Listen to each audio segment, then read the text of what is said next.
What's up, guys? We're back with Heart to Mic after 2 months of delay. Don't question why we're out. But we were out. We're here with Taylor White today. Everyone, give it up, give it up. Good to be here. So yeah, we'll talk about. He's the manager of facilities for NYCFC.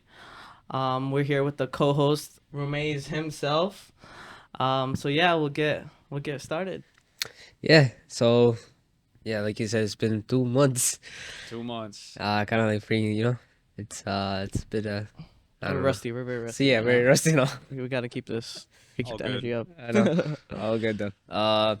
So I would say the first question of the day is How are you doing? yeah, how are you doing? It's been a long year. Said that to you boys before we started. It's just been a lot going on, a lot of projects, a lot of work to do. There's always so much to do, so little time in this type of work. So it's all good, man. Everything's good, just busy. Busy, Just busy, busy. busy. Yeah, man. There's lots to look forward to. The club's growing, sports growing. We're scaling faster than ever. It's all good stuff. It's just a lot to take on. So yeah, if you had to say like about your role, like what do you do for the club right now? Yeah, totally. So right now I handle all of our operations for Manhattan. So anything that goes through Manhattan for New York City Football Club goes through my department, which is the facilities and infrastructure department. We handle the management of all of the business operations, the sporting operations. I have my counterparts, two managers and a coordinator over at the training facility up in Orangeburg. They handle that facility.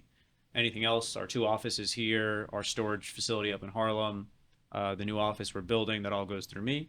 And then any bigger projects, larger scale, like the future stadium, any side projects beyond that that I may not be able to talk about as much because they're a little more confidential, but nonetheless, those all go Yeah. through my boss and that department, or that part of the department. That's the infrastructure side. It sounds like a lot of stuff. Yeah, it's all cool. So we're doing all the operations here. We do the sustainability here for the club, creating the vision, putting out reports, making sure everything's kind of tied together nicely in that sense. Uh, the way I look at this role is kind of like a defensive midfielder, like a Sergio Busquets. If you don't see me, everything's running properly. You look at the pitch, you see Sergio Busquets playing, you don't even notice him because he's doing everything the right way. But if you do see, if you like look at the game through his eyes, you see everything. That's how I view my role. It's a Oh, weird comparison, but like if you look at my position and sit where I sit on a day-to-day basis, you see everything. Every detail, you see how all the strings are pulled, you see how everything puts together to create the big picture. So if I'm doing my job right, you'll never know I'm there. If I'm doing it wrong, you'll see me all over the place. That's the way I always look at it. so you're So behind the scenes. You see the yeah, structure of yeah, the you club. put everything together. Oh, And like to put it in the most simple terms, you just make sure everything runs smoothly so everyone else can do their job right. If okay. something goes wrong, you got to be all over it, and people will notice that, and that's okay. But sometimes you can't predict emergencies, things that kind of come up, any maintenance work, any repairs. We've had a couple of emergency repairs this year alone that everyone has to see because it kind of stops work or things kind of get in the way.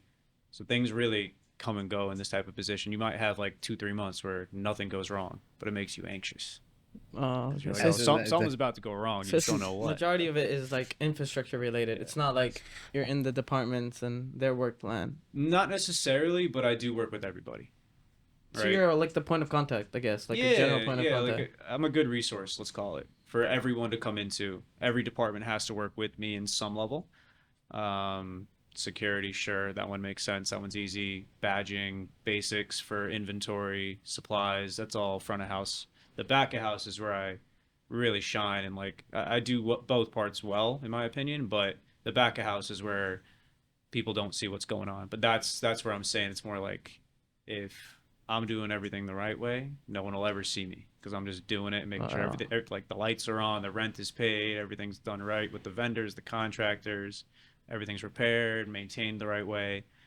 There's a lot of different pieces that come together in this position. You're managing a lot of random details you wouldn't expect to, but it's all good. Like it's a good challenge. What's your day to day like in a regular day? How'd it Dude, go? that's the question of the year. Like I don't even know. Like I Oh, come it's in time I for come into the office and I don't even know what I'm doing sometimes. Like I know how to get through it. I know how to get by, but I can't predict half the stuff that comes my way. But you come in, you just make sure all the basic operations are still functioning from the night before. You do a walkthrough, ensure that all the electric is still running, the air conditioning's still running, the internet's still working, TVs are able to turn on, turn off, stream appropriately. Basic, very, very, very basic stuff. But you got to make sure it all works. Oh, There's yeah. like random times where it doesn't, but you don't check it, and then someone, from CFG comes in from our Oh, yeah. group, and they're like, "Why is this not working?" You got to do your walkthroughs. You got to make sure everything runs right. What was like a point that there was a trouble, like any like major incident, Yeah, I if you mean, might I would share? argue. Yeah, I would argue like there have been times where not necessarily that something was like not working, but where I moved something or changed the visibility of how the office looks, or I moved something just very basic, but it changed something small. And someone on our C-suite from CFG would come in and be like, no, absolutely not. That's wrong. I don't like the way that looks. I don't like the way that feels. They have their reasons, and I have to agree with that, and that's more than okay. But it's not necessarily the end of the world, but you spent, half an hour planning to do something, executing the plan for an hour, and then you sit back, and then they come in and say, absolutely not, no way, on Oh, damn. random stuff. It's none of it's important, life or death, but they are technically in charge of everybody. So you gotta answer to their calls. So it's random. But to your question earlier, like what's a day to day like? You come in, you do your walkthroughs, you check, make sure the calendar's all up to date, up to snuff. There's no crossovers, nothing is overbooked, double booked. People aren't fighting for rooms appropriately or unnecessarily. Make sure they're functioning appropriately, I should say. And then at that point, you just go through every type of request that comes your way from the day before. And it could be a million things. I have guests coming in. I have an event you got to help me plan. I got, excuse me, catering we got to handle. Could be a million things. But you don't necessarily know until you come in and you check in. Or with the stadium project, you have to help with this piece. For our new office expansion, you got to be on these calls. You got to help with this.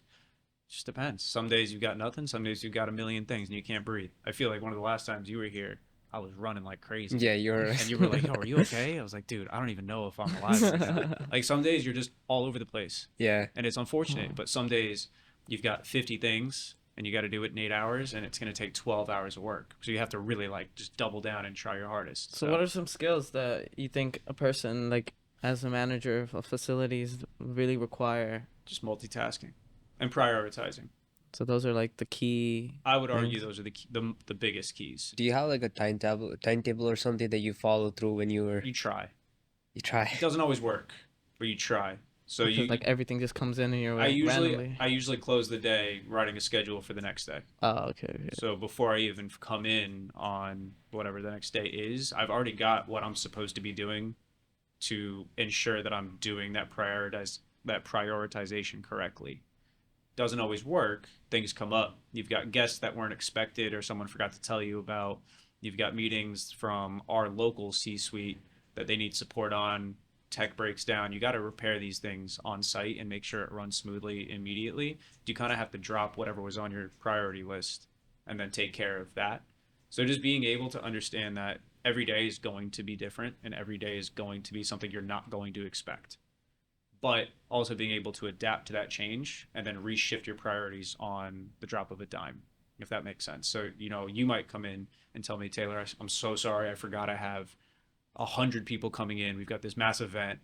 It slipped through the cracks. I'll Oh, drop no. everything else. We'll take care of that. Because that's the priority for the function of the club. If we advertise an event that's supposed to happen in our space, but certain things slip through, we just kind of have to Pull shift strings. the Yeah. rest of shift the rest of the schedule and then take care of everything else that we need to take care of. So it just depends. But I would say being able to multitask at the same time. So that's priority. Then multitasking. Just you might have 5 people trying to talk to you at the same time, trying to get things done, and all of which have equal importance. And it's not my position to judge what's more important than the other. But being able to be on the phone with someone, talk to someone at the same time, someone else comes up, "Hey, I'm so sorry, I need this real quick." It ranges. It ranges so severely. But Okay. it's all in good fun. It's just some days you're just It's just a lot more than the So, other. yeah. So what's one thing or I would say like a variety of skills and assets that have changed from the first day that you started working to this day that you acquired throughout? I actually really like that question a lot. And I'll tell you what, when I first started, people say this a lot about different industries, and it's not a bad thing. I want to preface that and say that what I'm about to say is not a bad thing. I don't mean it to sound bad or negative, but I used to be such a yes person. Every 5 minutes, someone would ask me, "Hey, do you want to volunteer for this? Can you do that?" And I'd always jump at the opportunity, which I'll get to later, I'm sure. But that was such a key to getting to where I am now. But I've learned to say no a lot more now, where I don't have the time for this. I'm not able to help with that. I have other things on my list that do, in my opinion, that need to be taken care of now. Can I do yours later? Or can we talk tomorrow or something like that? So one of the skills that took me a while is just the ability, and this is ties into what I said a second ago, but to be able to shift priority and say, hey, this isn't a priority right now based on what's going on. Let me take care of this, and then we can talk about that instead of just saying, yeah, of course, I'll do it. Yeah, of course. Yeah, of course. Yeah, of course. That one's tough because you want people to come to you with a smile and be like, oh, I can always go to you because I know you're going to take care of it. People always want to be liked in that sense, but in a way, it's almost healthier to set boundaries and be like, look, I just can't do this right now. We have to, I have to take care of what I have to take care of, and then and then we can work on whatever that is. That's something that I was not good at all when I started. I was terrible at it. I always just say yes. How did you shift from being a person that says yes always Practice. Literally, just like some days you get overwhelmed too much and you've said yes to so many things, and then you look at your calendar for the day and all of a sudden you've got 0 breaks for yourself. So Work-life balance. building in 15 minutes, 20 minutes here, there, whatever that amount of time is, just to breathe and just say, all right, I need a break. I need to take a minute. I need to just chill out so I can then perform the rest of these tasks at the highest level. But if you say yes to everything, you don't give yourself that time to recharge mentally, just to take a breath. Like, it's going to sound a little funny, but like, since I have access to the whole facility, oftentimes I'll go to a different floor and just like take a deep breath because I'm able to get into certain places that no one else can. And I'm not trying to out myself here, but I do have such good relationships with the building that I'm able to like, hey, I'm going to go hang out on this floor because I know no one's in there right now. It's vacant. Or the one that we're building, better example. I might just go down there and hang out with that team for 5 minutes, 10 minutes, catch up with them, then just go sit in the corner and be like, all right, breathe and get back up and get to work. Just whatever that place is, like finding room in your calendar to like just take care of yourself mentally so you're able to do everything else the right way. Yeah, speaking of like being overwhelmed and life in general, like how is the work-life balance from your career right now? Like, do you think it's well managed, or do you have to manage yourself? It's like, no, I like that question too. So in this position, it's much different than, so when I started at NYCFC, I was on the sales side, on the ticketing team. And that, because you're, as you'd expect, you're required to work the games. You have to go to every single one. And at that time, I was also working away games sometimes too. Not all of them, by no means, but I would travel sometimes with the team, not on the same flight, but to those stadiums to work for another department and take on more. And that can be super tough on your body and on your mind, just to be constantly going. Nowadays, my position currently doesn't have a work function at the stadium on game days. We can add that in, but as of today, that doesn't exist. So right now, that work-life balance, when I go home and check out from work, I'm able to unplug a little bit better than how I used to. In a sales role, you might get a call at 8 p.m. from a client or a prospect you're trying to sell, or someone who's got a huge issue you're trying to work with and trying to make sure that they're going to stick with you and continue to be a client. That's a bit less work-life balance, in my opinion. That's a bit harsher on your day-to-day because you're not really able to unplug and like totally put everything away and just relax. This position allows me to do that a little bit better, where, I'm in every day. There's only one other person, my boss, who's in every single day or is required to be. There are other people who sometimes come in every single day. Lawrence is a good example. He was a guest before. He comes in most days because it's easier for him to work. I'm required to. But there isn't much I can do from a from home perspective. I can, but my job is so centered around the facility that when I'm not here, I can't really think about it. Unless I get an emergency call, which happened recently. But most of the time, I'm able to truly put it all away. And that work-life balance is so important, and I'm able to nurture that for myself in this type of a role. So you said you're part of ticketing. I was, yeah. How's that? I didn't know that. Yeah, when I started, so I started at NYCFC in January of 2018. Okay. January Okay. 3rd. I remember because Oh, there even was a huge snowstorm, and I moved, and my flight got diverted from. So it was like a flight from Los Angeles to I think Minneapolis, and then from Minneapolis here. And that snowstorm was hitting New York at that same time, and I couldn't. I mean, I was exhausted already, but they left my baggage in Minneapolis, Oh no. and then yeah, that was terrible. So I had like my computer charger, Oh my damn. necessities, like this my carry on. They made me gate check it, and then it was overnight. I think it was probably 2 in the morning when they made the announcement, but everyone was asleep on the plane. They diverted our flight to Boston. They couldn't land in New York. The storm was so bad. Damn. And so when I got to New York, I'm like, yeah, hey everyone, we made it. I'm like, oh, this is great. This doesn't look like New York. And we were in Logan Airport in Boston. So they didn't tell you like we're going to Boston? It's just They said that. on the flight, but we were all asleep. So everyone was passed out. Everyone was just passed out. No one knew until, I woke up and I'm like, this doesn't look like New York. I've seen Where am pictures. I? Yeah, where am I? Anyways, to flash forward, I started off in ticketing as an intern, or we called it night sales associate back then. It was a little different. We'd come in at 5 p.m., we'd sell till 9 p.m., and we go home. But that's the peak hours where people don't want to talk to you. They've unplugged They from don't wanna work. talk. They've trying to get their work-life balance, and I'm calling them trying to sell them stuff. So it was a grind. Like you really had to grind that out and just get through it. People did not want to hear from us for the most part. Did that for 5 months, and then I picked up 3 other part-time opportunities with the club. I was doing I was working for match day operations, just doing like security, ticket distribution, liaising with that team to help make sure that the tailgate at Red Bull Arena was set up when we would play there, in the Derby, or making sure that the tickets were distributed for local games away from our stadium. And then I was working for the premium ticket sales team as well at the same time, doing, we called it like just match day staff, but just escorting the VIP clientele from their club seats or their clubs to their seats. Hey, do you have any questions? Is it your first game? No, great. How can I help? So being a point of contact there. And then I was also doing stuff for the street team on the marketing side, where we would just go to different activations throughout the tri-state. I remember we went to Connecticut once for a soccer tournament, just set up a table, set up a tent, set up some games I for the remember. kids. That stuff still happens. They're still a street team. They're great. I did that for a little while as well. Long Island, Jersey, other places in New York, just same idea, setting up tables, making sure we can get gifts to the kids, introduce ourselves, be a good face for the club.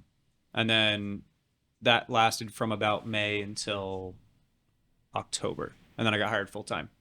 But all that time, like I said before, the night sales job was from 5 p.m. to 9 p.m. I had nothing to do during the day. So I picked up, I worked with an agency, like a staffing agency. I was doing work from 9 to 5 and then 5 to 9 and then all these other, game day roles. So I was really just grinding it Just out. grinding. Yeah. Did everything I could. So I was doing sales during the daytime, during the nighttime, and then doing the stuff on game days, event days for different departments, just trying to make it all work so I could like make sure that this club knew I was serious. Okay. So commitment and I, loyalty. I just wanted to, I didn't want to go back to California with my tail between my legs that I didn't make it. I was going to do whatever it took. I didn't So- care. So you technically like migrated from LA to here. Yeah. How was that Yeah. experience? Yeah. Culture shock for sure. I mean, the cliche everyone always says is so true. People in LA are nice, but they're not kind. They'll put on a face for you. Yeah, I remember. They'll be sweet, like, oh my goodness, who are you?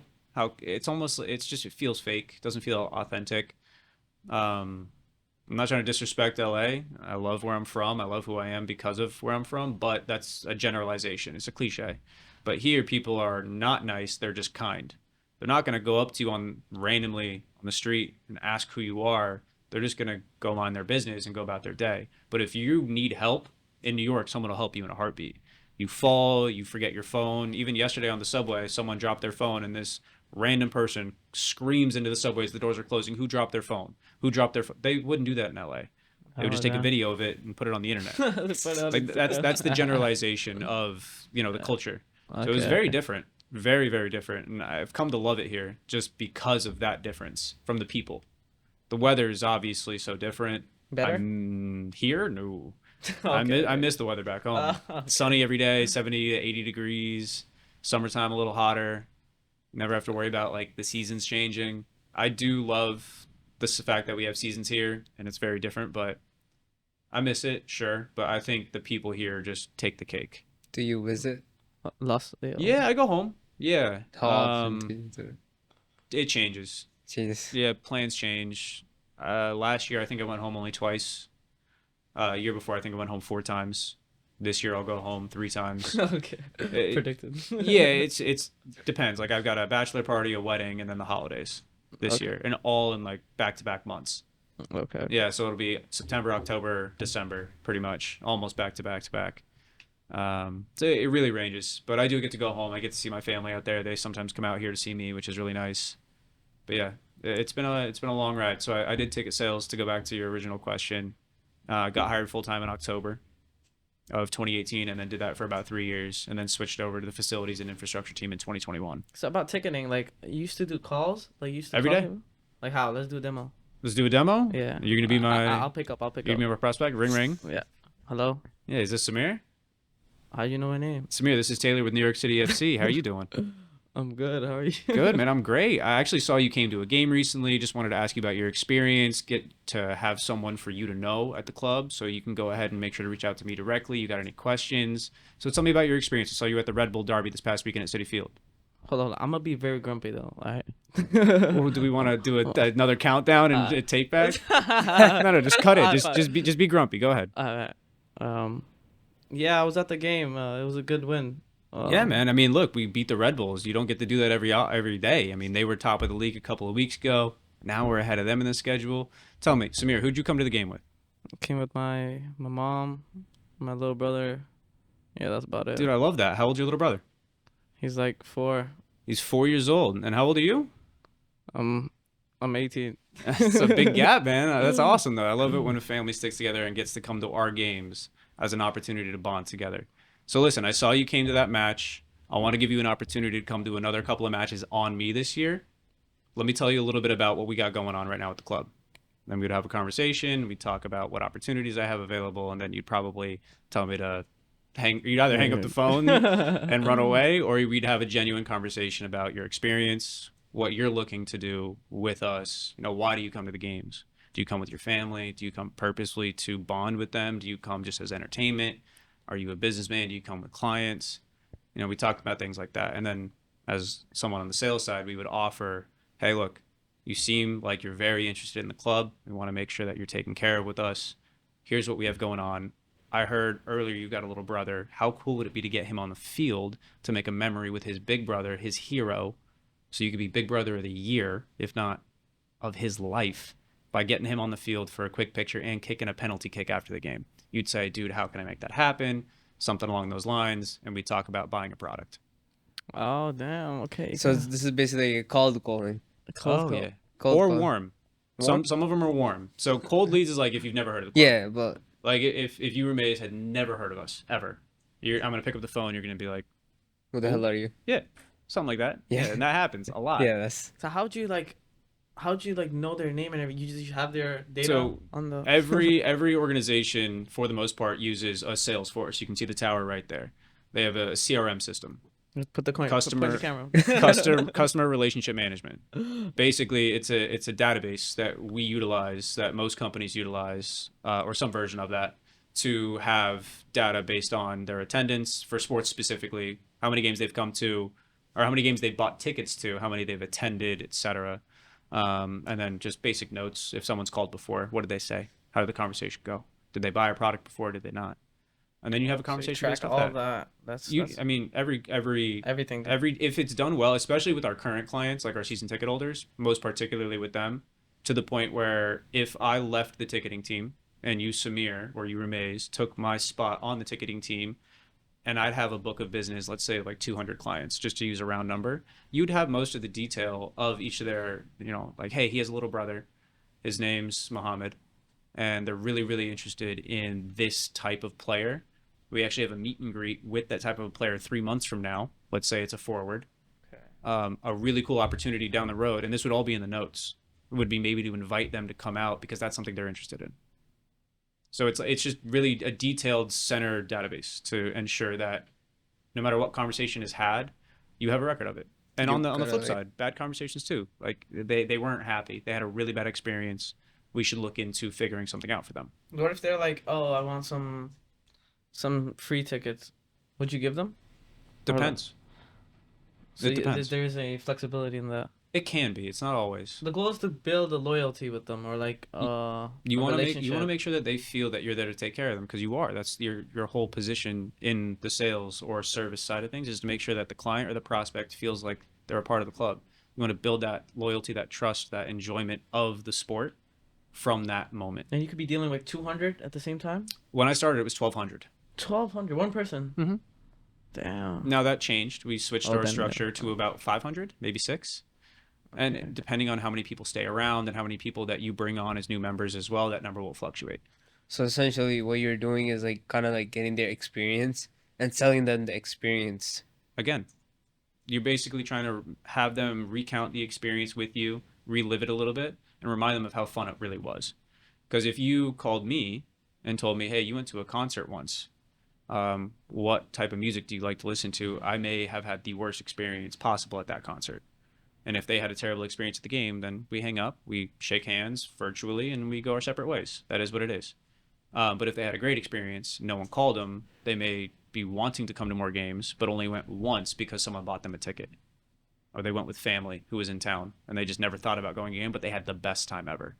But that's a potential person who could be interested in coming to more games and could be interested in being part of the family more so than they already are. Has there been like a difficult time with the client? I mean, I'm sure you have. Oh, thousands, yeah. Yeah, Can of you course. share like an experience or this most one? most often, from what I remember, let's pretend it's us three, Yeah. okay? Okay. And let's say Samir had this client, and Samir ended up taking a job somewhere else.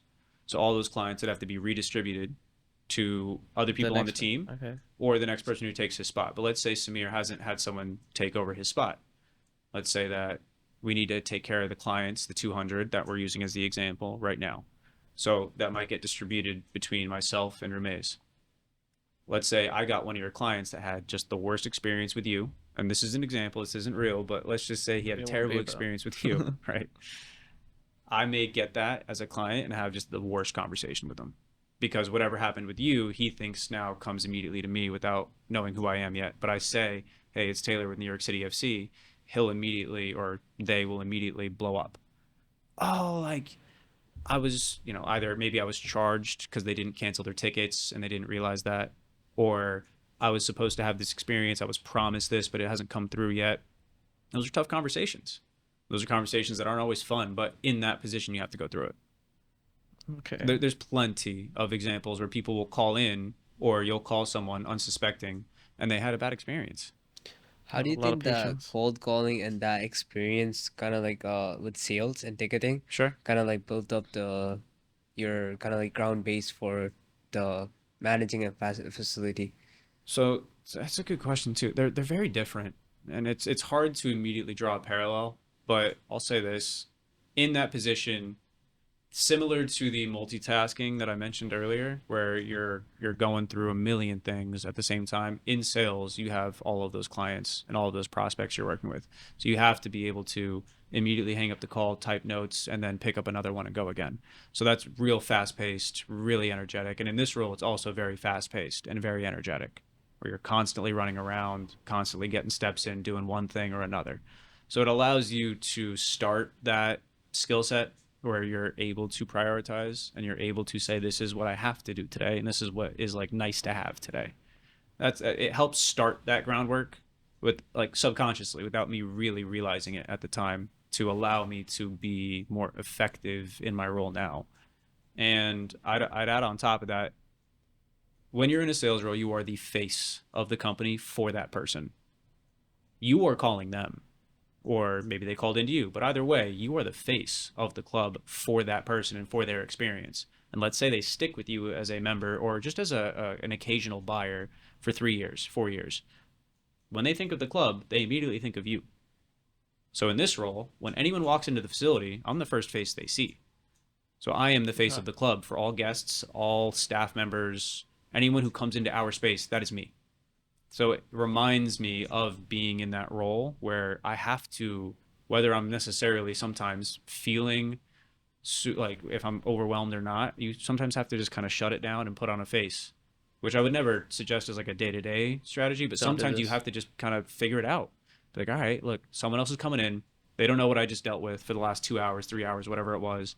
They don't know that we just had a leak or a paint chip or something I now have to schedule and coordinate, or something got sent to the wrong location. Now we have to get that back. Whatever the example is, the person who just walks in has no idea what just happened. They're not privy to it. They're not in the conversation. They don't know what's going on. Kind of have to shut that down and speak to them with a smile and speak to them as if everything's fine, everything's fresh. The sales situation is similar. You may have a terrible conversation for an hour with someone who just is so irate and so upset, and you have to hang that up and then call someone new and pretend like that just didn't happen, because they can hear it in your voice over the Yeah. phone if you're smiling or if you're just monotone. They can hear every bit of that over the phone. So you have to remember that in these roles where you're the face, where people see you and immediately associate you with the badge.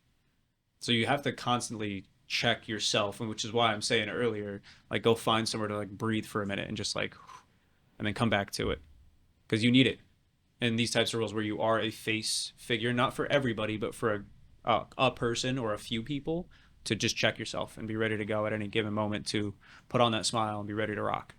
So it helped a lot in that context. To So change much it. so. Yeah, just to be able to remind yourself that not everything, like whatever you just went through, will pass. A lot of patience. Yeah. So when Yeah. it comes to your education wise, what's something that you did during college and high school that kind of like set you up for this, or like what was your major Yeah, I actually at studied that time? something totally separate. I studied sports science. So I was studying to be an athletic trainer. Oh, interesting. How did that go? It was great. I just realized about year three, my junior year, I wasn't the best in the class, and I wasn't even the top five. Yep. And to make medical school and to make the next step, you really do need to be in the top upper echelon of your class. And I wasn't feeling that energy to pursue it as much as I was when I started. I was all in when I started. I was ready to rock. I was so stoked on it. And then around year three, I lost that passion, but I didn't want to restart school. So I said I would just finish out the major and figure it out from there. I was never going to be unhappy if that was my profession, but it wasn't what I was craving. I wanted to be in a sports organization, and I wanted to be close to the things that are massive. Like in this context, what I'm able to do now is be a part of the stadium build out, and a small, albeit fun, but a smaller portion of it, I'm able to attach my name to it. For the new office build out, I'm able to attach my likeness to, we're building this out. Again, small portions of it, not nearly the whole pie, but I'm able to be in those conversations. That's all I wanted to do coming out of college, was just be in the conversations that matter. On the player side or on the business side, I didn't really know. I just wanted to be a part of the big stuff. But in college, again, studying kinesiology or athletic training, I just wasn't feeling that love for that passion anymore. It wasn't hitting the same. It wasn't coming across to me as like, this is what I'm going to do for the rest of my life. So finished it out, and then was able to get an internship here by way of a connection I had. Friend of a friend was an intern here in the sales team. He put me in touch with one person, put me in touch with another, to another, to another, to another, to another, and that landed me here. But what did I do in college to kind of help build those skill sets to kind of help me get to where I am now? I know I said this earlier, that I've been very good about not being a yes man as much anymore, but back then I did everything. In college, I volunteered for every opportunity I could to be on student government, to be an ambassador for the school, to join every opportunity within my fraternity, to be a part of everything. I wanted just to be involved. I wanted to do stuff. It didn't matter what it was. So there is a time for grinding and doing everything in your power to fill every minute of your day. And there's a time to Just relax, grind, take it but easy. get that balance, get that work-life balance. Back then, didn't matter. I wanted to do everything, and I did. And when I moved to New York, same idea. I did everything I could, working 9 to 5, 5 to 9, and weekends, just to make sure that I could be taken seriously here, so that I would get a full-time job. Now that I've been here for 6 years, I've had my opportunity to do all those things, and on the flip side, not do all of those things. It's about finding that balance, which is always what people say, but it really is. It's about finding the balance of what's good for you in that context to get a work-life balance, but also feel fulfilled by what you're doing on a day-to-day. So after college, you went NYCFC straight up? 6 months. So I graduated in May, so 7 months technically. of 2017. I was just working a job as a valet, and I loved it. It was awesome. Yeah, During all I these was doing that in years. college. Yeah, that was like my side money in Okay. college that I could use to buy groceries, to go um, celebrate, enjoy myself. Um, Rose up the ranks a little bit there. Was one of the managers of our transportation side of things for private chauffeurs, just kind of making sure that all that was taken care of, but also still doing valet as the main moneymaker.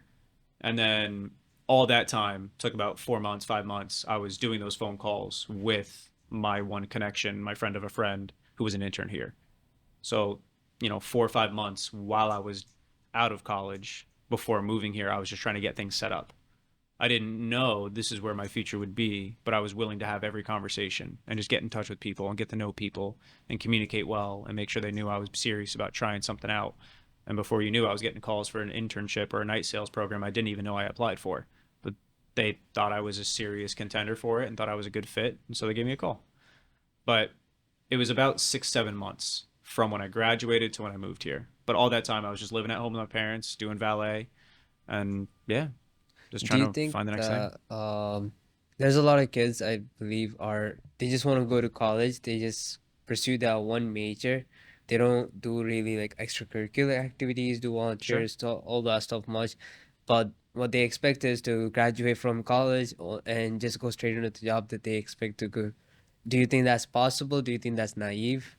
I Or like wouldn't I how wouldn't do you, say it's naive. I would say it's very optimistic. I wouldn't ever tell anyone if you do one thing, you're not going to get what you want because if you're really really good at that one thing, you're going to be a hot commodity as an employee. Everyone's going to want you if you're really really good at one thing. But for me, who I am, which is different from everybody else, I found that being a jack of all trades works really really well to my favor. You ask me to do something, I could figure it out. I could figure it out maybe in 2 minutes or 2 hours, but I could figure it out. I feel like for me, that was born and created because of my experience doing everything in college and doing a little bit of this, doing a little bit of that. Um, so I wouldn't say it's naive, but in my personal experience, it's only helped to be a part of so many different things, to have different connections to get to where you want to go. Sometimes where you want to go isn't where you're actually going to go, but the only way to find out is to try everything until you find something that fits. So there's no right answer. There really isn't. there's not, right? Some people can be extremely skilled in one thing. And again, they are just so good at it that every company wants them. That's great. Not everyone's going to have that same fortune. So, how do you differentiate? How do you know if you're really, really good at one thing? You got to try out a few things until you find out what you're really passionate about. And I was just passionate about sports, specifically soccer. That's all I wanted. I didn't care what I did. So did you grow up playing soccer, or was that something that My happened whole life. whole life? Soccer. Okay. Whole life. It was baseball first. That was my first love. And then soccer. Played basketball too, but I wasn't good. I was not good. So I dropped that. Stuck with baseball and soccer. Dropped baseball, stuck with soccer, and that was it. Favorite team? City. Of course. Uh-oh. I Of mean, we won the course. Prem, right? Yeah, I mean it's since 2006. I remember the day. I was hanging out with buddies. They're all Man United fans, and they were frustrating me so badly. Dude, it was unfortunate because they were naming their dog Rooney. They had we still had family computers back then. We didn't have laptops, so all their family backgrounds were Ronaldo cheering, and it got to me. It pissed me off so much. I picked the one team that would annoy them. They were annoying me, so I was like, you know what? No. Screw it. I'm just gonna pick the one team that's gonna annoy you. So I picked City. I didn't care. I didn't know any better, and just stuck with it. And then they got bought out, and then obviously the success that's come has come. So it's ended up bringing me here as well, in its own way, Perfect. which is right a sister club of Manchester City to being in New York. So it's really like worked out for me personally to where I'm able to be so close to the thing that I've been so passionate about for the past 18 years. Um, but yeah, by far, City. Any So, sport, any league, it's City so always. what's your future in the club? Like, I know you did ticketing, Yeah, street team, and yeah. now you're manager of facility. Do you want to explore anywhere else, or Within the you organization, want to look, yourself in? someone that I'm close with that was in this role before I was told me something. Um, it's a weird analogy, but she said it's like drinking poison. Oh. Like you think of it like you're trying a little bit of something and all of a sudden you like really really like it. Like the joke is it's like you're drinking a shot. At first you're gonna be like, oh, I don't know if I like this. Then the more you do it, you're like, oh, this is actually kind of nice. And then you get used to it and you really start to like it. I'm not saying in any way or condoning that in any way, but my point is you try it out. It may not be your favorite thing, but the more you get into it, the more you really dig your feet into the ground and really get stuck to it, the more you enjoy it, the more you can find success, the more you can find different opportunities to take and make your own. My job when I started here was not what it is today by any means. In that same conversation we just had about, what separated me or what made me who I am now and what added to that, I was still here taking on more than I should have just because I wanted to have my own bucket of responsibilities that were mine and mine alone. I wanted to take them on and do really, really well with them. So I was willing to grab sustainability and say, hey, look, I want to be doing this for the club. I think this is a really cool opportunity. I think it's going to be a major part of Major League Soccer, let alone all other leagues across the world, really, where it's going to be at the forefront, where you have to think about being green in more ways than one. And I wanted to make that mine. So I've been working diligently over the last year to really build that out for the club.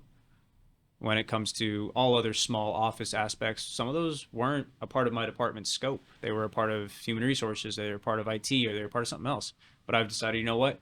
Let it live here in my scope and let me take it on and be myself and kind of make it my own.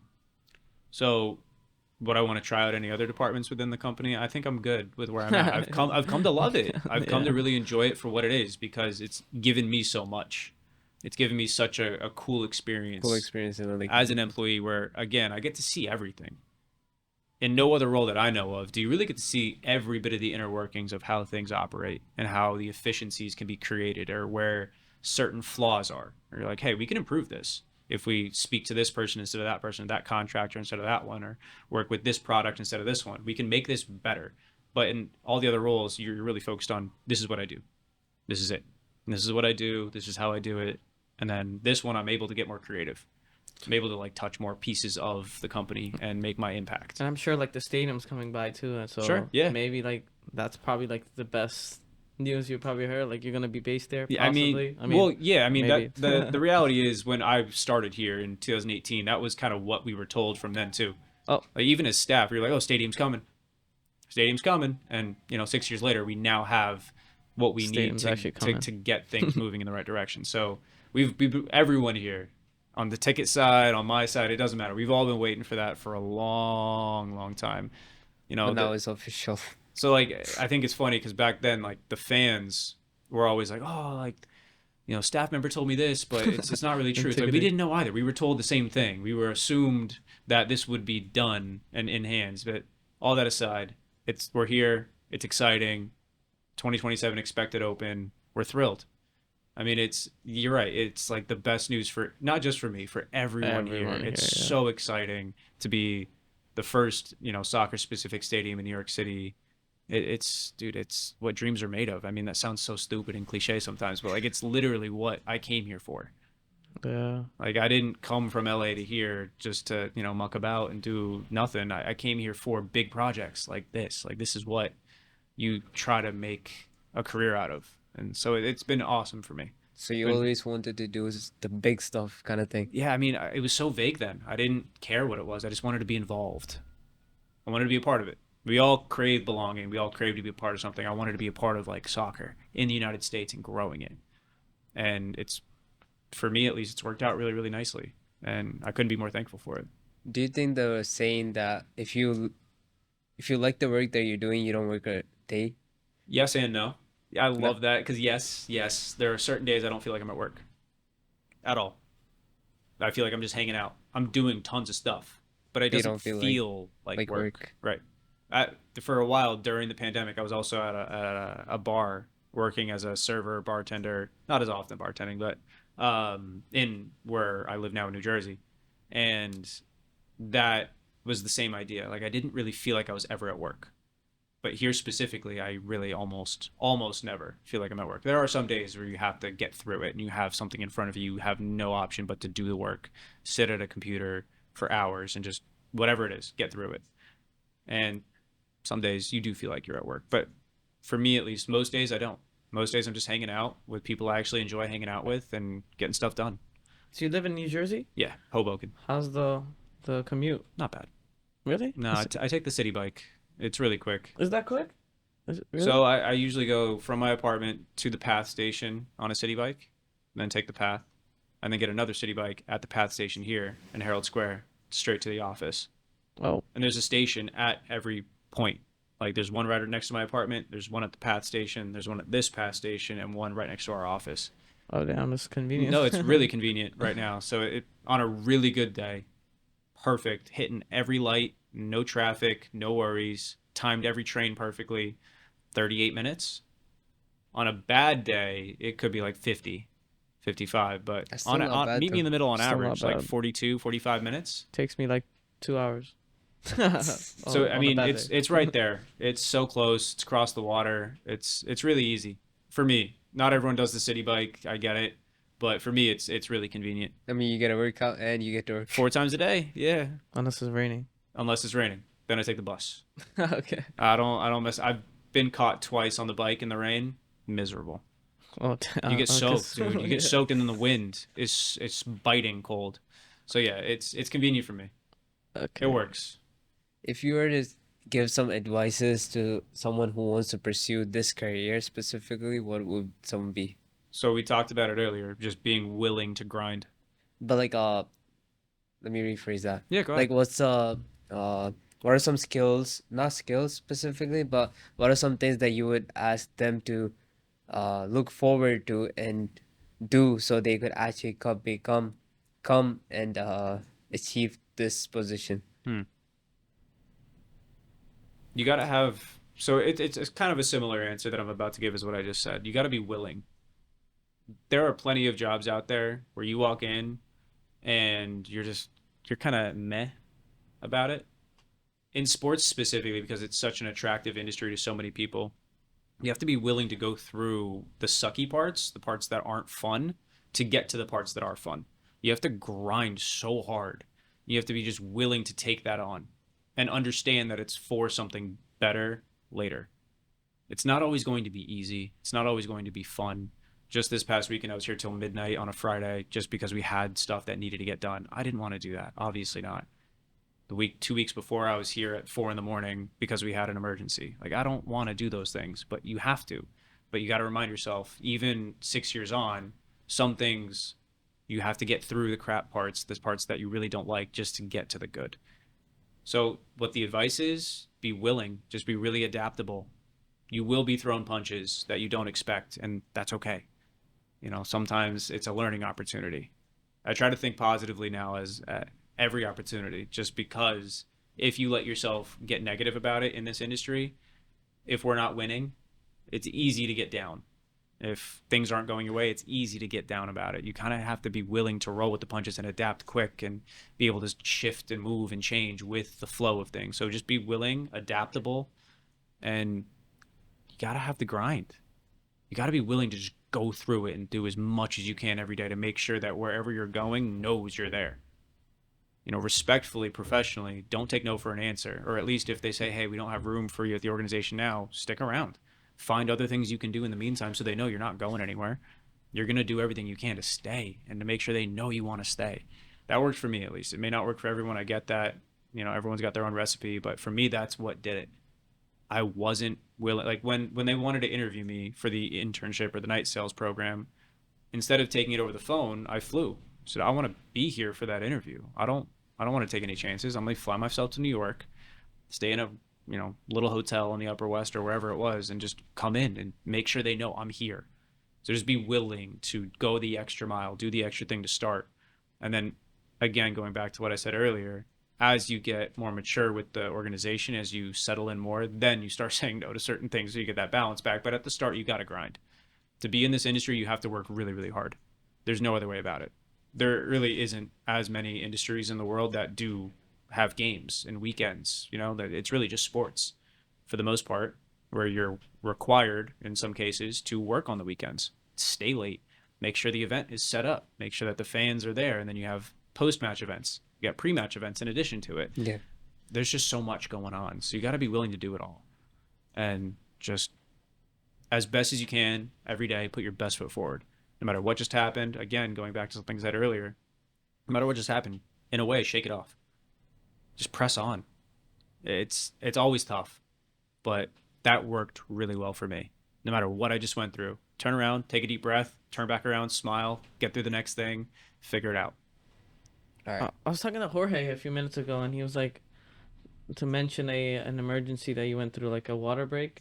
We had a couple. Yeah. What's like the worst? If you want to share a story. Yeah, sure. Sure. Are they really that bad? They sucked. Yeah. So I'll give you two. The two that happened this year. Oh wow. We're only in May. Hopefully there's no more. Knock on whatever you can. We had a hot water heater. It's located above in the ceiling tiles down in one of the closets. To keep it simple, it burst. The pipes eroded. I know nothing about plumbing, so I have no idea, how to fix this myself. I have to call in experts to help me do the work. So, long story short, the whole thing burst and water flooded the entire corridor that leads to our kitchen and out both sides, and unfortunately damaged some pretty valuable product. This didn't happen at 1 a.m. This happened in the middle of the workday. I've got 80 staff here wondering what the heck's going on. Why is there water flooding the office? We have to shut down the entire water supply for 2 weeks. There was no water in the kitchen. No hot, no cold, nothing. The way that the piping worked, which is super technical, I'm sure the listeners won't really care about this part, but the point is, the way the piping worked, there was no isolation. I couldn't just close it off. I couldn't say go around crazy. it because it just wasn't done right in the first place. So there's no bypass valves. Correct. There was no way to get around it. So I have to, at least back then, I had to go through the hot water heater to get to the kitchen. There should be a way to go around it. Like a fuse. Not a fuse, but just a valve that valve. shuts off one side of it and allows you to go to the other side. There was none of that. So what'd you do? You called the. Oh, we had the building bring like every part of their staff, their cleaners, their engineers, their laborers, everyone up to just assess the situation, like, to use a phrase, to stop the bleeding, to stop the flood, because it was pouring down. Then clean the debris, and then understand what actually went wrong so that we could assess the situation, call in the experts, have emergency staff come on to ensure that we can get this thing repaired. So they come, they assess, you have to find out it's like a $10,000 to $15,000 repair, figure out And how they to... paid for it. No, it's our pipes.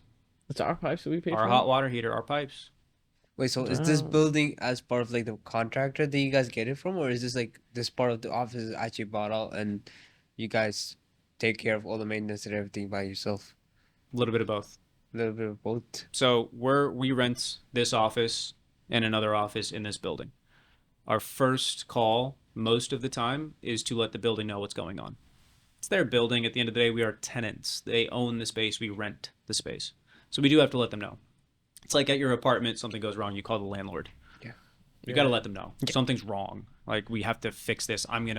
In this position, it's my responsibility, solely my responsibility to resolve these issues.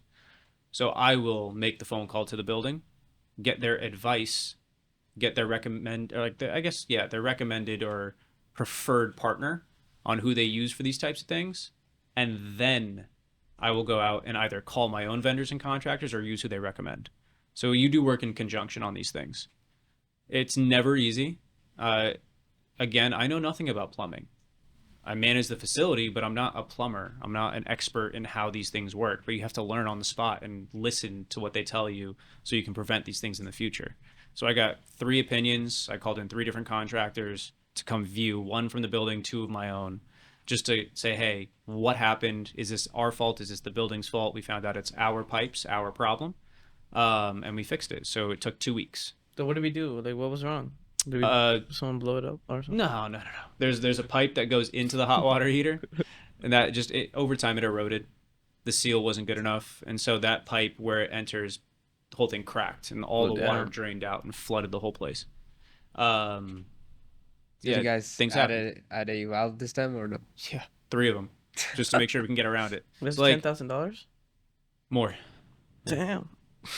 I mean, you're talking emergency call, repair, actual labor and the unit itself to replace the hot water heater. And you're adding like 3 valves. That's a lot of. That's not as expensive, to be honest with you. The unit itself is what's really expensive, and the labor is what's expensive. The piping and the valves, those aren't so bad. But again, I'm sure the listeners aren't as interested in the technicalities of plumbing that I've learned over the last couple of weeks or months. But that's one example. The other one's the HVAC, because we have an AC unit that leads to our server room where all our technology is stored. It's got to stay at a very cold temperature. Very, very cold. Like not freezing, but it's like 68 degrees. It's colder than the office. It's got to be very chilly so that the actual servers can be cool. They're chill. yeah, so that they don't overheat and we don't lose data. If we lose internet in this office, we have to close down for a while. We can't have that happen. So it's up to my department, myself, to make sure that everything stays functional. So I got emergency calls on a weekend when I was out of town that the room, so we have like a phone in there that calls me when it overheats. I got calls saying like, "Yo, it's overheating. Get here immediately." And There's someone in there. What do you mean? Like no, I have a phone that has a thermostat on it, Oh, okay. and it automatically calls my cell phone. Automatic. We programmed it so it would call me Okay. the second it reaches a certain temperature, and it just says it's overheating. The server room's overheating. The server over and over and over. It'll call me 100 times until I go in and hit cancel, or I type in the code on the phone. Okay. But in a panic, I didn't type in the code. I just hung up and just kept answering and hanging up. Just get. Yeah, honestly, yeah. I knew the phone number by heart at that point. But basically, the actual AC unit has a valve that wasn't working. So the part where the cold air is coming through to get into the room, well, it sounds like the AC just went off too. Speaking of that, Yeah, what happened? Yeah. it's 6 So o'clock. yeah, Yeah. 6 o'clock. Oh, okay. So long story short, that room had a problem. And I got emergency calls on a weekend to come in, stayed late, and then I think I stayed till 11 p.m. on a Sunday. And then 3 hours 17 later, Sunday. 3 hours later, the alarm started again. So what we had with our emergency tech for our AC unit, we couldn't fix the problem. We thought we did, we didn't. So 3 hours later at 2:30 in the morning, I started getting calls again from the emergency alarm that the room's overheating. Well, I got 2.5 hours of sleep, like I wake up and things going again.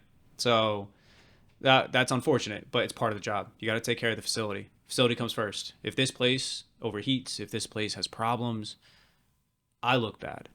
That's what I'm saying earlier too. If I'm doing my job right, I'm not here. You don't see me, I don't exist. If things go wrong, you see me all over the place, running, sprinting, getting things taken care of. So again, in that context, we have to call the emergency repairs, got to call the emergency techs, got to make sure everyone's here.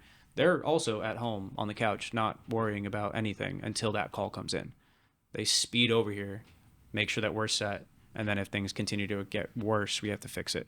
So in that context, it was out for 2.5, 3 weeks. So we had to have like temporary solutions set up. We had to buy, and I'm still paying for it. It's like another like $15,000 in total between the labor, the emergency calls, the temporary solutions, the purchasing of portable AC units, and the repair of the unit itself. Costs a lot of money. We could get a price count in the screen. Yeah, right. Yeah, how much money am I spending, right? So it's just a lot. So Jorge told you to bring stories up. Those are the two this year where randomly out of nowhere things can go south. Damn. Out of nowhere. I'm pretty sure there's a lot more. Dude, don't say that. don't say that. Like, yeah, there's always things that could happen, but I think the most important thing though, like we've talked about it, I've never had experience in maintaining a facility. That was not what I studied in college. That is not how I got my start. I learned on the fly. I was just willing to do what it took to figure it out. And again, that's just who I am. I'm always willing to have the conversation and learn how to do something on the fly. So for this job, I got hired to actually work on the stadium team directly in 21 when we were looking at the Bronx. If you remember that, we were looking at the, what was it called? The Hudson River, right? Because Hudson River Yards is there. The Harlem River Yards project is what we were looking at in the Bronx. And that one failed right before I was supposed to start my new position on the stadium team. So I was kind of stuck without a job. But we put in the contract if something happened, NYCFC would find me a position, and this one opened up. So I took this on. I was just willing to learn and willing to take it on and willing to figure it out. So over the years, even if I know nothing about plumbing or AC units, you taught yourself. You just got to learn. You got to teach yourself. And you got to work with the experts and listen. That's the most important thing. If you don't know, don't be prideful. Don't be like, in my opinion, if you're learning something new for the first time, don't be afraid to ask questions and don't be afraid to learn from the people who get paid to do that. Like, I just called all my contacts in AC and plumbing, like, teach me what's going on. Like, how do I fix this? How do you fix this? Tell me how to do it. Tell me what to look for. Tell me how I can learn about this and listen. They're the ones who've been doing it for longer than you've been alive. Yeah, So, definitely. you got to That's learn true. from the people who do it best. And I'd say that's like the one commonality through everything I've done in this role is just calling the experts and learning from them so that you become like a pseudo expert through that experience. Okay. Learn from your elders, if you will. It's helpful. All right, now let's move on from the career and let's talk about the real good stuff. Hit me. Soccer. So like Man City, they won the league, Yes. but I'm pretty sure it's gonna be out after the FA Cup. Yes. So you really think they're gonna win? Score Okay. prediction. Against United? Yeah, if this. No, that's fine. I won't look at Mohammed. I won't look at Mohammed for now. Look at you after. Is Samir? No. Okay. Either way. Not right now. It's going to be, honestly, it's going to be 3-0 or 3-1. Imagine United win. They're not. Not the way they've been playing. Foden's going to have one. I think Julian's going to have one. Third goal, you give to whoever you want. Pep. Yeah, right. Give it to the coach. No, I think it's going to be 3-0 or 3-1. I think we're going to play clean. Lately, the last 8-10 years, we've really been in charge of like that derby, minus a couple. It's really been very blue heavy, and I think that's going to stay the same. The way that United have been playing recently has not been great. Honestly, like unbiased, they have not been they haven't been as cohesive as they were in the early 2000s when they were dominating the Prem. Okay. What are your thoughts on the fact that Pep Guardiola might be moving out of Man City? Thankful for his time. He won't. Let's be There, honest. I No, mean, eventually there is he a will, rumor. right? There is a Forever. rumor. That Eventually he'll go, and that's okay. Just thankful for his time. He's an incredible coach. We transformed the club. He's Completely. in the best way. He's just such a crazy guy. He always thinks so heavily about analytics and the way that the play should look that he's insane about it. And you need that in a coach. You need someone who's crazy about what they do. There's a reason why he's bald. That's the Stressed. thing. All the time. Stress. So he's one of those really good examples of someone who's just doing everything about that one thing. And he's really, really, really good at being a manager in football. He's a great player too. He's a great leader. He's just a fantastic coach and guy. So yeah, if and when he leaves, because obviously everyone leaves, just thankful. He's been so Do you good think to us. if he leaves, he'll come to New York City Football Club? Whoa. It's a reach. Look, as a fan of Pep, yes, of course. Do I think he will? I don't know. MLS still has so much room to grow, and I don't think, honestly, that MLS is at the level that Pep is used to coaching. I mean, obviously not. We're not the Bundesliga yet. He was at Bayern Munich. We're not La Liga. He was at Barcelona. It's gonna be like, what is this? To an extent, yeah. I really do think it would be amazing for this league to have a manager of that That is Like like profile. that level. that profile. It's a good word for it. We haven't really had one like that in MLS. We've had our own versions of it who have been really, really good, but we haven't had a European coach come in like that who is already so acclaimed and already so successful, not in recent memory at least, who is just, everyone's going to be like, oh my God, I have to go see him manage. Most of the time you get like a Bastian Schweinsteiger, a Messi, obviously. You get a Thierry Henry in the league, and everyone's like, I got to go see the player. You haven't really had a manager of that repute, of that, that level. So it'd be crazy cool. I'd freak out. I remember I walked by him once at Yankee Stadium. I'm not kidding. I like froze straight up. Like he walked by, because when Dome Tarrant was our coach in 2018, him and Pep He was his they're good assistant, buddies. right? Yeah, Dome was Pep's assistant. When Pep walked by me, I froze in my tracks at Yankee Stadium. I couldn't believe it. I thought I saw a ghost. I thought I was seeing things. I fanboyed out. I freaked out. And then I immediately, after like a good 30 seconds, turned around. I'm like, where did he go? Like, I have to go. He ended up going to the Legends Lounge. I was like, all right, I shouldn't be weird about this. I'm just going to go on my way. I saw a legend. That's cool enough for me. And I went on with it. But I freaked You have a out. photo? No, dude. No. Of me and Pep? Yeah. No, I'm saying like Oh, that. so think of it this way, like He's I'm walking by. walking this way, he's walking right by me. I freeze. I can't move. I'm freaking out. I'm still looking the other way. And he goes up and he goes to a different section and disappears. And then I go up and I'm like, you know what? I don't want to be weird about Just this. turn right back out. No, I went on my way. I just went around to another section and left. But it was just cool for me to know that I actually got to see the guy. I got to see Pep, the Pep. To me, that's good enough. I don't need to take a picture with him. I don't need to bother him. I don't need to worry him about his day. To me, that's more than enough. I think that's just so cool. Imagine he comes for the stadium, before the stadium. You never know, man. Everyone tag Pep on the comments. Yeah, right. You never know. I mean, obviously, it would be so cool to have him in New York, but I wouldn't ever hold my breath about it. You know, that's a huge get for the MLS, not just for the club. What's your questions about like the Real Madrid game? The champion. that sums it up. Nah, he's the real Real Madrid guy right there. We've played them every year for like 4 years straight, man. Camera guy's getting real mad. No, look. I've been stressed about football my whole life, like genuinely. But the most stressed I am ever have been against Real Madrid. Every single time we play them, no matter where, and it's always the same. It's always Champions League because we're not going to play them in any other competition really. But no matter what stage we play them, I'm always stressed. Like I'm on edge watching. Like Why? I'm tweaking. I don't know. It's their league. Champions League is their tournament. It's been historically their tournament. They are the best at it. There's no one better on the planet than that club at performing in the Champions League. Bar none. That's a fact. They are so good at it. They are the kings of it. So whenever we get the chance to play them, it's like as a fan an honor in a way, but it's at the same time the most stressful thing in the world because you want to beat the champs. You want to beat the best to be the best. And it's always stressful. I mean, look at the last 4 years specifically. I think we beat them in the quarters, or maybe the last 5-6 years. We beat them in the quarters. We beat them every time. No. Well, Well, obviously, there's two situations that come maybe. to mind. Okay, yeah, maybe not. This year and then 2 years ago. So yeah, the Rodrigo double in overtime, okay. or stoppage and then overtime, that sucked. That hurt. I threw a whole watch party for that here too.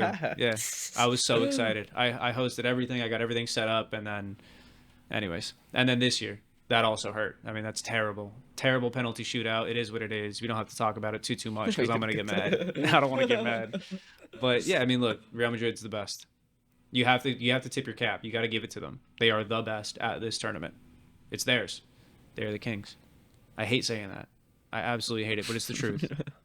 So what do I think about it? What are my questions? There are none. It's just this is what they do.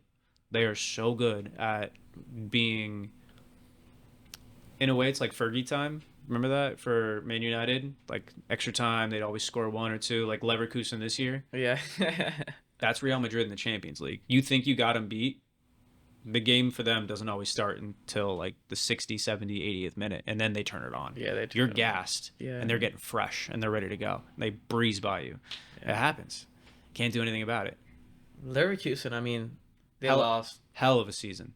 Unfortunately, doesn't they matter. I think that would have been the cherry. Well, of course. They still have one more game. Still the DFB Pokal. Yeah, it would have been the cherry. They did not perform well yesterday. Played a great season. Every good thing comes to a close at some point. 51 games unbeaten is still a record. That's incredible. They're still going to be hailed as one of the best teams in Germany. People will say what they want to say, but doing that in any league, it's happened 4 times. Twice in Italy, once in England, once in Germany. That's incredible.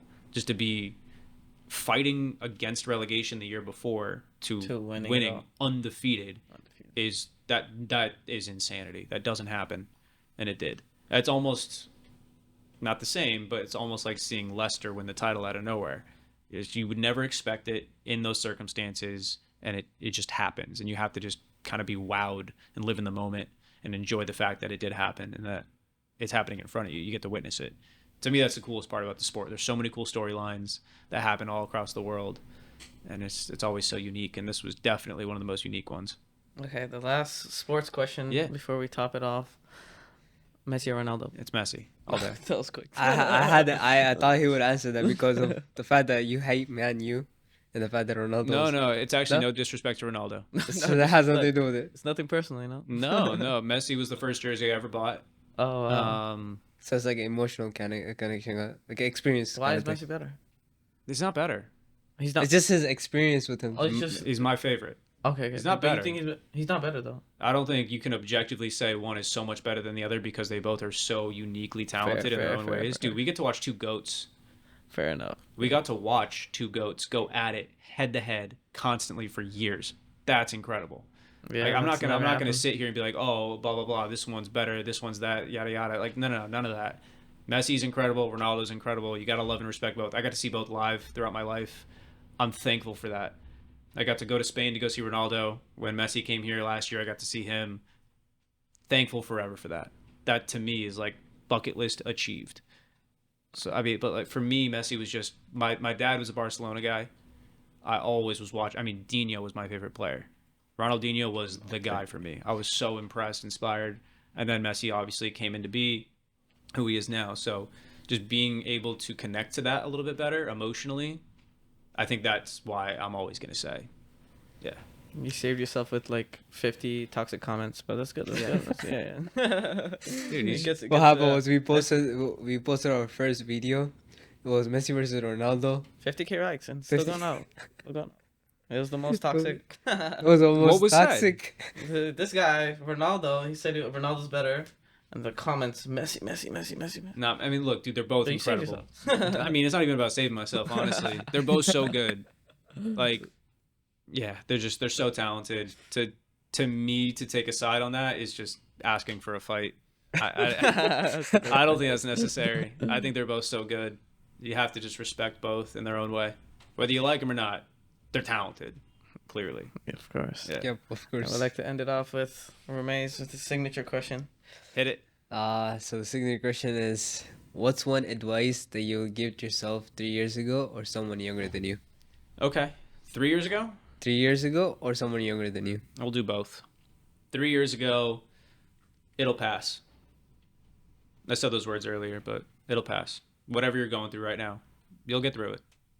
Because at the time, I was pretty much brokenhearted that the stadium project in the Bronx failed, that I wasn't able to do the job I was just hired to do. I was like really depressed about it for a couple of months, but Wait, it'll 3 years pass. ago? Wait, that's when I joined. All right, never mind. Yeah, yeah. I was sad about it, man, and it'll pass. To someone younger than me, similar, but I mean, at this point, I'm sounding like a broken record, but I believe it. I I really feel like believe in it. Well, like advice in just in general with life. Yeah, Believe it. roll with the punches. Roll with the I said punches. that earlier too. I Yeah. know. I got like 5 phrases I just say. The quotes, the quotes. Nah, but seriously, like roll with it. Things will come at you you're not gonna like. That's life. You don't have to love it in the moment. You just kind of have to. Sometimes you just got to get through it. And once you're through it, you're all right. It'll be okay. It's just get through it. And I think something that I'm still working on, we all work on every day, is have the hard conversation.